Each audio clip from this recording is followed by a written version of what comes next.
This is Michigan Department of State Police Detective Henry Campbell.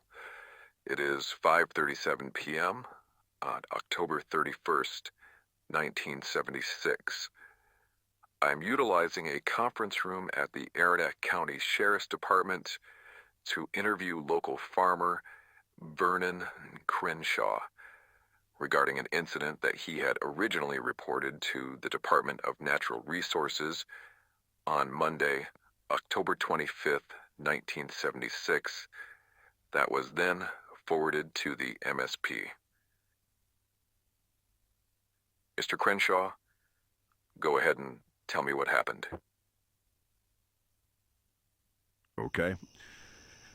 I was doing my nightly chores, making sure all the tools were picked up from the day, the sheds and barn were closed up, and the animals were all down for the night.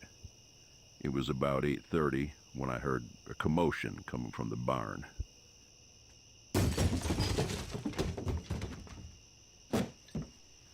It was louder than the normal animal sounds, bumping into the walls and such.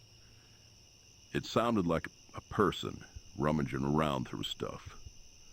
A few years back, we caught a couple of kids playing around in the hayloft, and I didn't want anyone getting hurt, so I decided to go check it out.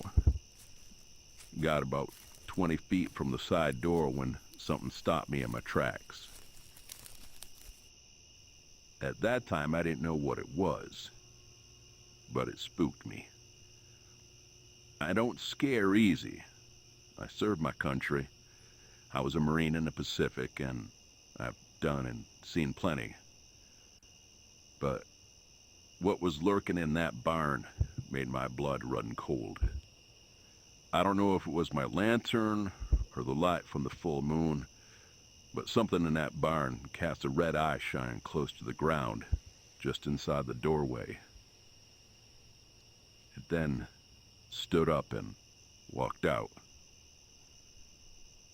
Hand to God, it was an enormous black wolf, walking on its hind legs.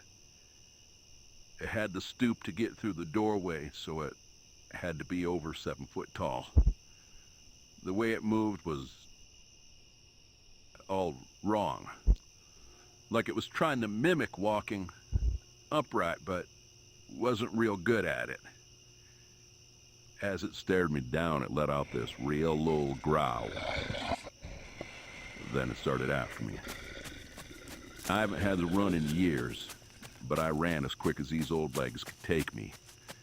Down the path back to the house, I could feel this thing snapping and snarling at me the whole way. I think if it was more accustomed to walking upright, it might have had me. That, or maybe it was playing with me. At one point, I tossed the lantern behind me to try to slow it down. I made it to the porch 2 steps at a time, threw open the door, locked it behind me. I ran to the nearest window, and this thing was just running circles around the house looking for a way in. I grabbed my Johnson M1941 and ran upstairs to one of the spare bedrooms. It's the one that's got a walkout balcony. I saw it standing near the edge of the cornfield, and I fired 6 shots at it.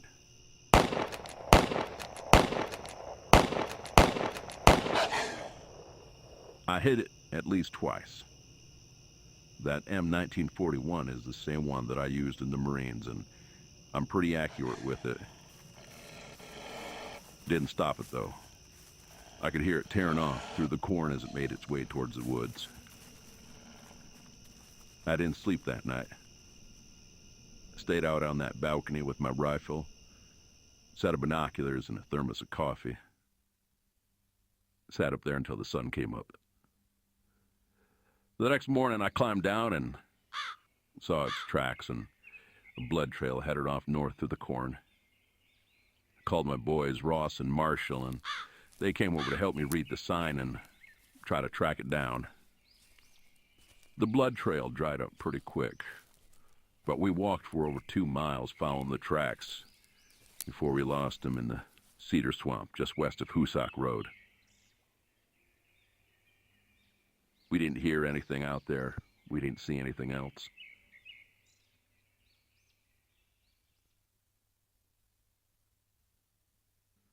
So, Mr. Krenshaw, do you think you killed it?